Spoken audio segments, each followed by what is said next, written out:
WLRN Video presents.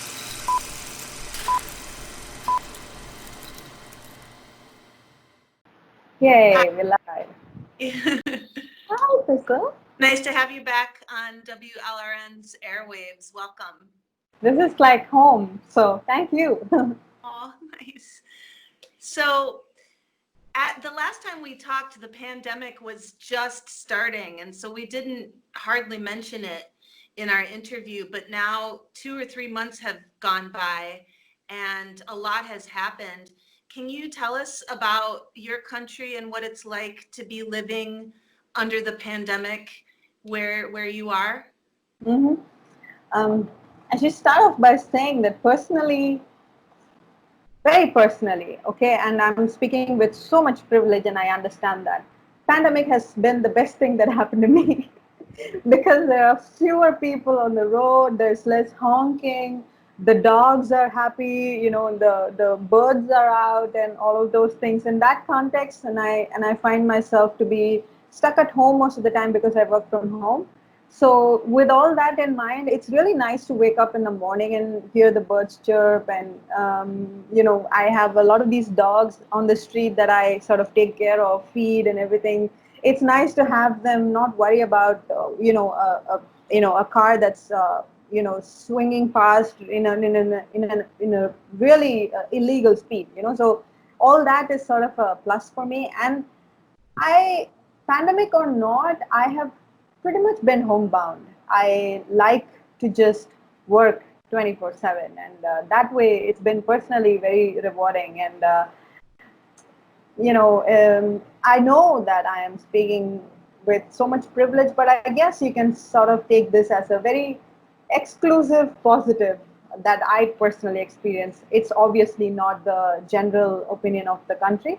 About what's happening in India overall, we are a huge country, and it's extremely impossible for a government to sort of impose regulations in a way that we can turn things around in a short span of time because of our population and because of the way we have women from one state traveling all the way south to another state for the purpose of livelihood, and then they end up settling down here, they have children here, and then now they are in a position where they can't go back home, nor can they stay here anymore because they don't have anywhere to stay. So while on the urban side, things are pretty much okay because delivery services are functioning, the essentials are there, medicines are available, hospitals are available on call and all of that. But that's just a very, very small minority benefiting from it. When I speak about the majority, they are, construction laborers, manual scavengers, housemaids, house help, and women who are basically working on daily wage labor. For them, things are definitely not good at all. And in that, I should also talk about a lot of women that are trafficked into the sex trade, where they have completely been stripped of any form of livelihood at the moment because obviously you can't prostitute yourself during a pandemic. There are some really horrible things that are happening at the moment, and the state seems to not be able to sort of completely put things in control. For example, there was a lady who had a 2-month-old child, a male child, and she offered to sell it to another couple, a childless couple, for just rupees 22,000, and that's nothing. That's nothing. And the reason they say they did that, although the transaction did not take place because somebody intervened and they stopped it, just think about the number of people that are trying to benefit out of people's depravity and of people's plight at this time. There was apparently a middleman who tried and convinced this lady who's basically trying by foot to walk from one state to another, and she's got this child, and the child's crying, they don't have food and everything. And the man's like, you know what, you've got this child, you've got no food, how will you take care of the child? Why don't you give it to this family? They're childless and they'll take care of your child. And they're like, well, at least my child's going to have a better family, probably will be educated and stuff. So the woman was actually willing to sell her son for 22,000 rupees. this is one really, it affected me rather profoundly. This is one incident. And there was another incident where, yeah. Oh, I wanted to take it back to prostitution under the pandemic. Can you tell us what the legal status is of prostitution in India pre-pandemic and now during the pandemic? Has there been a change in the law? Has the government said no prostitution because of the pandemic? Or are people not, women are not uh, falling into it as much now because of the pandemic? Or can you just give us a little bit deeper of a report on that in Sure. that Thanks. Most of these women are really poor, and they are in this trade because somebody put them there, trafficked them into another city, and they put them there, and they can't escape because there are pimps and johns that would, find you, put you right back. You literally cannot escape it at all. The sex trade, so to speak, has been on a standstill right now because of the pandemic. But that is not because the government intervened and said things like, for the well-being of the people, maybe we should just take a step back and stop it. No, none of that, because we have far more pressing issues to deal with. People are dying. So they couldn't really bother about which industry can be allowed to function at this time, which industry cannot be. Well, it is an industry in India. So what's happening is all these trafficked women are stuck in this really tiny matchbox-like house. They may or may not have customers. It's happening in many folds. They may or may not have customers. The only way that they're going about it is maybe I can charge less and maybe just do it in a way that it is not intimate, where there is no exchange of, maybe there's no kissing or there's no hugging or, things like that, where you breathe and are in close contact. It's inhuman, but they do not have a choice. And there are many videos that are surfacing where citizens are reaching out to these red light areas, as we call them. They're going and they're having these women speak in the camera, and the constant position that everybody is taking is, what can we do? What do? We don't know what to do. We need to eat. Otherwise, we would just probably not survive at all. And we've got children to take care. Young girls that are prostituted have been trafficked to take care. What do we do?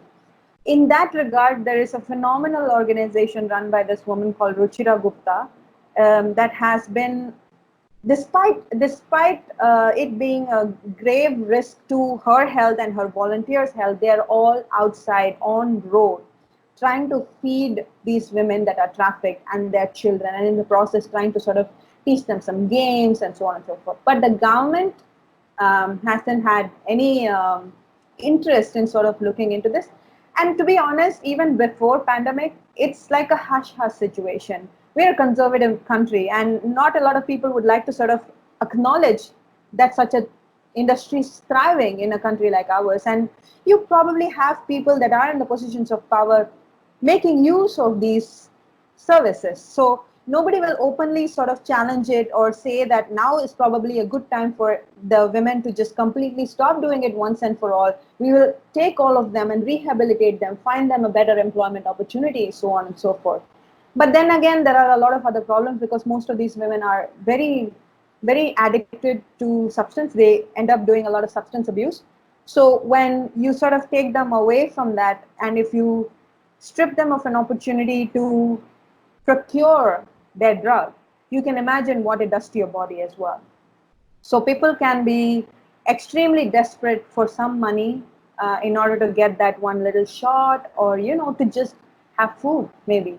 So this is a countrywide situation. So there, like much like in the US, we have some state jurisdiction, and then we have the center that sort of has like a umbrella sort of law and everything in place. But then the state can intervene and sort of help. Kerala, the neighboring state, did a wonderful job in controlling the virus, as well as taking care of these extremely oppressed minorities in their country. So in that, the sex workers, so to speak, were also duly taken care of. They were fed. The state managed to give them some form of, what shall we say, some sort of a remuneration, so to speak, to sort of, take care of their basic expenditure, like buy medicine, sanitary pads, anything, things like that. But in mine, it's not even come up. People are talking about it. Liberals and activists are writing about it, but not a lot of action has taken place. But in the center, a group of women have started the signature campaign where they are demanding the Home Ministry and the Finance Ministry to sort of look into this matter and sort of provide some sort of a per person honorarium of sorts, where it's enough for a person to have 3-course meal a day. But then again, there are all kinds of problems in that, because by claiming that this is their only livelihood, you're also sort of making that an industry, right?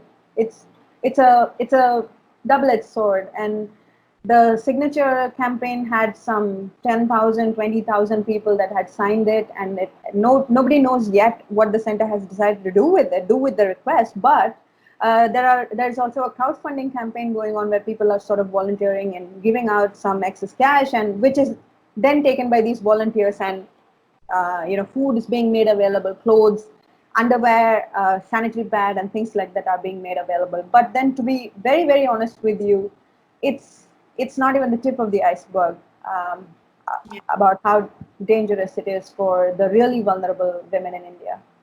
What about other impacts of the pandemic on women in your country, women that may be living at home? What is a typical home life like for, say, a young woman your age, and what might she be facing because of the pandemic? Sure. If she is employed, she is now just homebound, working from home. A lot of responsibilities obviously fall on her shoulder. So if she also happens to have a child, now childcare is her responsibility, aside from doing her office work as well. So she's technically working from home, but she's working her office things at home, as well as she's running the home by working from home as well. So that's a lot of burden in stay-at-home women at this situation. And also, somebody my age, if they are married, and if they are living with a partner that is prone to abuse you, doesn't matter if it is sexual, physical, or emotional, the cases have skyrocketed. The state had initiated a bunch of helplines. It's going to a point where they are not able to have enough manpower to handle the number of incoming calls. That's how many domestic violence cases are shooting up. Isn't a man allowed to rape his wife in India? That's legal, right? Yeah, technically yes. According to the Domestic Violence Act 2005, sexual violence is also considered a crime. But then when you bring it to court, nobody would, because it's a family issue, it's a private affair. Nobody would. But even if, because it's so much shame for the woman, right? It's never a shame for the man. And then he can just walk away scot-free saying, well, she's my wife, she's my property, I can do whatever the hell I want with her.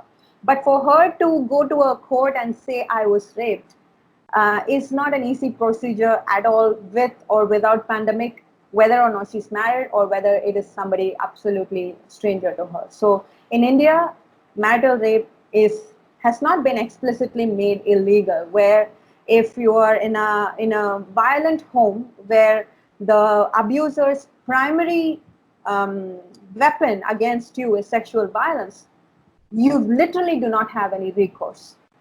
Not only are we working on 50% staff at the moment, so many police people and frontline workers are themselves affected by corona, right? So not a lot of people are working in full attendance. So in general, the number of people that are in the law and order has significantly come down as it is. And in that, you can imagine there are migrants that are traveling from one state to another, and then there are rich people that need protection, and then there are people in the hospital that need to be taken care of, and then there are these beat police that has to constantly be on the road.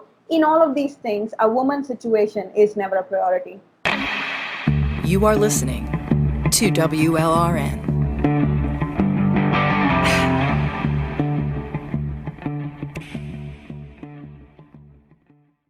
It has always been like that. It is always at the bottom. When When you've exhausted every other problem in the country, maybe they will consider, oh, domestic violence, let's look into that. How is that going on in the country? So it's pretty bad. And I recently interviewed somebody who is part of the All India Democratic Women's Association. She's a politician, she's a women's rights activist. Her name is Vasuki Umanath. She sort of broke down the act in a way that a regular person can understand what the rights are. And during pandemic, even though the situation is harder, there are organizations like hers that's sort of doubling up by, with the help of volunteers in at least sort of providing some sort of an immediate support, just go and knock at their door and like diffuse the situation when the abuse is happening at that time, or have a sort of a whisper circle around your neighborhood where if I know that my neighbor is constantly abused because I keep hearing it, it's up to me. And then they're creating awareness as to how it is everybody's problem. Love that because it's horizontally organizing from the grassroots in the neighborhood and people being encouraged to take care of each other because they're all in the same area. I love that. Yeah, and it's a personal choice, really. But you'd also have to understand that men will not be interested in doing this. It will always be the women. And you can imagine if a woman walks up to a neighbor's house and if the man opens the door and shoos her away, there's only very little she can do. So it's a matter of you going and knocking at their door, and that is enough time for the woman to go run away into a room and lock herself inside. We're talking about. You said that there are no men interested in organizing this way in neighborhoods. Are there any men's organizations in India that are pro-feminist? We have in the United States an organization called Men Stopping Rape, for example, and it's men who specifically organize around supporting feminist movement and women. Yeah, there are some organizations, but then priorities, right? There are organizations like Real Men Don't Rape or Real Men Don't Abuse or something like that. There's a lot of problem in the way they have brought the whole organization together or the collective together. Right. But how much of it can be translated all the way down to the bottom of the pyramid is a huge challenge. Now, It might be like a celebrity, some film star, and that's what is true in our case. A film star is the person who started this organization and is talking to other men to not, be a man and don't be violent. It's problematic, but anyway, they're doing something. But for somebody like him to, go to this woman who delivered a baby on the way by foot to her home, and if that husband is violent to her outside in the public space, we're talking about the lack of connection here. Any amount of organizational support is of no use because it sort of stops trickling down. Right. Somewhere pretty much on the top, because there's so many problems on the top as well. So it never really translates all the way to the bottom. There are very few organizations that are, truly only dedicated to the women at the bottom of the pyramid. But then again, there are only so many of us. And then there are so many other women that are, stuck in a bad marriage, do not understand the concept of contraception, or the man refuses to wear condoms, does not allow to have her go and have the child aborted. And, in Tamil Nadu, the state that I'm in, we have a reputation of being so culturally regressive that even though I ran a campaign 4 years ago asking the state to sort of lift the ban on selling emergency contraceptive pills over the counter. It's a certain scheduled drug that should be permissible for any woman to go and just purchase it. Mm-hmm. But the state was banning it in the name of morality and culture. Mm. So I ran a campaign. I pestered the drug control director of the state and I got the ban lifted. It was all over the newspaper. And yet, if I go to a medical store right now and ask for an emergency contraceptive pill because I have a violent husband and I'm desperately trying not to get pregnant, he will just say he does not have stock. He can't say to you that he won't sell it to you, but he will just say he does not have stock, even though they might. And this is unique about our state. There are some states that really don't care. You can just, in some states, you can just go and get it like you can get, cough drops. It doesn't matter. But in my city, my state, this is a huge taboo. So just think about it. The number of migrant workers, manual scavengers that travel all the way from Hyderabad and Telangana, they travel here because it's so much to unpack. There are these women belonging to a certain caste that are only allowed to do a certain type of job, and that includes scavenging of rag and picking up shit and cleaning public toilets and things like that. And that's exclusively and oppressively, truly exploitatively, sort of made to be that particular caste's responsibility, and that's their only job. And even if you educate yourself and you try and sort of climb out of this nonsense, they will put you in place because they know your name and they can guess what your caste is. Right. So when it comes to women like that, if a husband rapes her, and she is not even in the state that maybe her parents live, she's traveled all the way to another state, she probably does not even understand the language. We speak so many languages. So the thing is, in all developing countries, especially patriarchally supreme developing countries, the challenge has always been so profound, even outside of the onset of a pandemic, that it feels like everything has just exacerbated at the moment. So if domestic violence has always been a case, right now domestic violence has become so much more rampant that we couldn't do much to handle it well even outside of pandemic. What the hell are we going to do now? Yeah. To say that we're going to help women and everything, it's such a joke because we never did.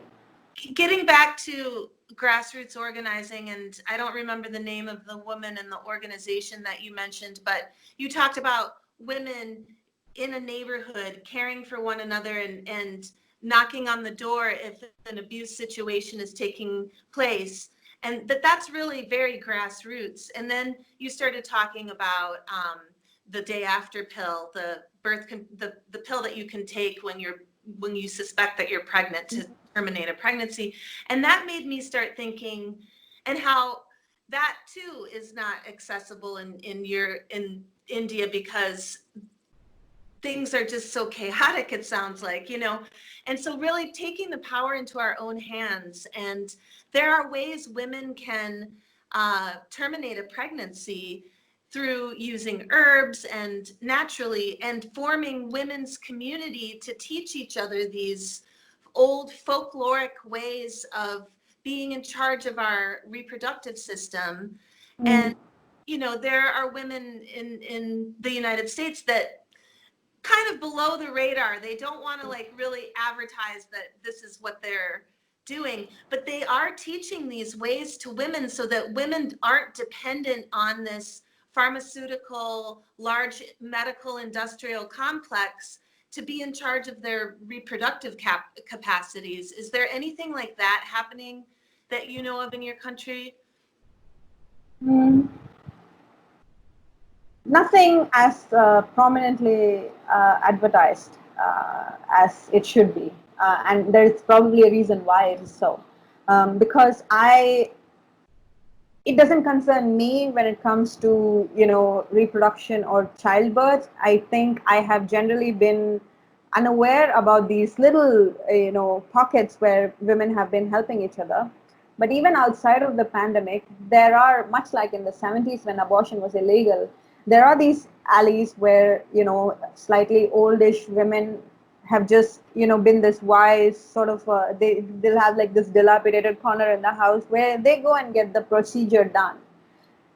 But that again is right now a huge problem because you are you're stuck in sort of a rock and a hard place situation.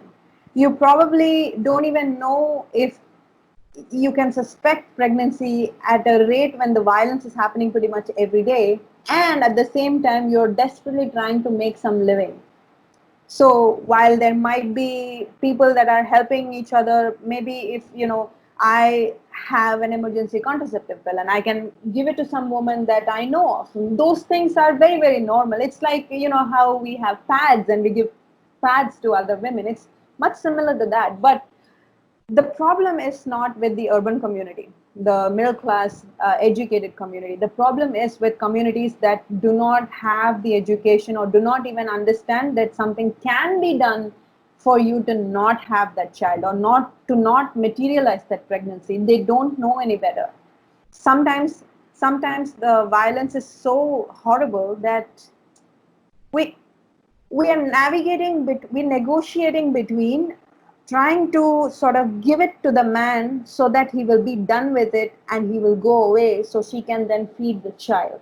We're talking about a situation that is so crass that at that time, I don't imagine the woman would be wondering about, shit, I might get pregnant. I need to figure a way to, get my emergency contraceptive tomorrow. She probably doesn't even know it. And she probably already has 4 children. Yeah. All of them girls maybe, and she Right. will get abused for that as well. And if she gets pregnant and things like that, the problem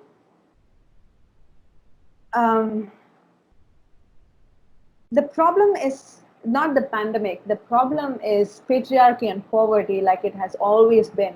Pandemic has basically just come and really shown us our place, where you feel utterly helpless, where you know that you cannot do anything right now, where you're stuck in your house and you hear all these horror stories, and you are just feeling horrible about not being able to do anything. So to answer the earlier question about women organizing together, coming up with natural ways of doing something like that, it's a nice tip. I'm going to sort of look it up, and I'm going to ask a few of my friends if there's a way to do it. But the Democratic Women's Association has written to the state to provide emergency contraception for free, at least during the pandemic.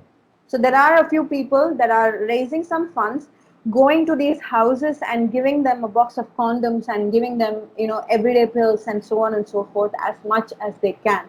But the funds will soon dry out. And what if the volunteer herself catches the virus? So Right. there are all kinds of problems, right? There are too many people, very little money for this cause, and too few people that are actually able to go outside and help women. Right. So this is going to be my last question, and then we can wrap it up. What do you see happening that's different post-pandemic? Does the government still have a safer at home order in place? So what is the government doing to keep people healthy and safe during this time? Or is it really not that different, and you see that it's just the beginning of a new way of being? Like, what do you see unfolding in the future? Sure. Ever since the news hit us, we have sort of been put in lockdowns, and this is lockdown 4.0 right now. So we've had 4 sets of self-quarantine procedure in place. It's a what shall I say? It's not an order, but it's a state administered lockdown. So which means that as a citizen, you are bound by the regulation that is, put down by the state. There's police 24/7 on the road asking people to go back inside and be careful and everything. And there are a lot of government and non-governmental organizations that are standing in all these crowded bus stands and railway stations and everything, because people have to get home. There are still thousands and thousands of people that are stuck in a state that they don't belong in, and they don't have anywhere to go. So they're all sleeping under the bridges. Because there is not a lot of provision in place to sort of provide them alternate housing as well. And how many people can you provide housing for? And the very risk of quarantining them together. What if one has the virus? It's all kinds of things, right? So the government is not completely indifferent, but we are a developing country. We probably won't have the first dibs when it comes to the best testing mechanisms and the best PPEs and the best or the funding for a highly functional lab, if you will. So there are hiccups there, but it's not to say that the state is not interested in trying to cut it down. Even if welfare is not in their mind, they're worried about the vote banks during the next election season, because the opposition is breathing down their neck. At least for that, they are being a little more careful in trying to sort of keep the numbers under control. There was a little bit of a funny situation that happened in Maharashtra, where, the city of Bombay, where the ruling government was sort of trolled by the opposition that the numbers are going up, that the state government actually stopped testing new cases, because then the number of cases would go up, and that would mean that the opposition would ridicule them even more. So we are not talking about politicians. Politicians have never bothered about welfare. Let's just straight out put that in perspective. They have never bothered about the welfare of people. They have always had ulterior motives, and they look at it. Some of them look at it as a job. The only only few states that did a really good job is Kerala and a few states in the northeast of India. And northeast is usually so close to China that, that's another bigger problem to talk about in its entirety itself. But northeast is sort of a neglected part of India. We don't consider them as part of India at all. When when they visit metro cities, we ask them where they're from, if they're Indians at all, because they look a certain way. They have more of a feature that is akin to how, let's say, the South Asians look like, with the double eyelid, if you will. And they face a lot of racism within the country. And yet they are now laughing at the mainland because they have managed to sort of keep things down, because nobody really travels there. And they have managed to sort of control things like that. But then the most important cities, the metro cities like Chennai and Bombay and Bangalore and all of those places, the numbers just keep going up and up and up. Yesterday, new cases were 600. Yeah. And there were 9 deaths yesterday alone, 9 deaths. And this is Tamil Nadu. Yeah. Well, thank you so much for reporting for us from your country and for coming back onto WLRN, Vaishnavi. It's been a pleasure. Thank you. I hope I covered most of what I wanted to say, because I just needed to sort of put a disclaimer that there's never really a right answer when it comes to India. There's so much I don't know. Yeah. And I'm saying all this based on things that I know, and things are probably way worse than how I'm portraying. I just want to, leave people with that thought. Yeah. All right. Well, thank you so much. And of course, you cannot represent your entire country because it is huge. And so, sharing about your life and your observations.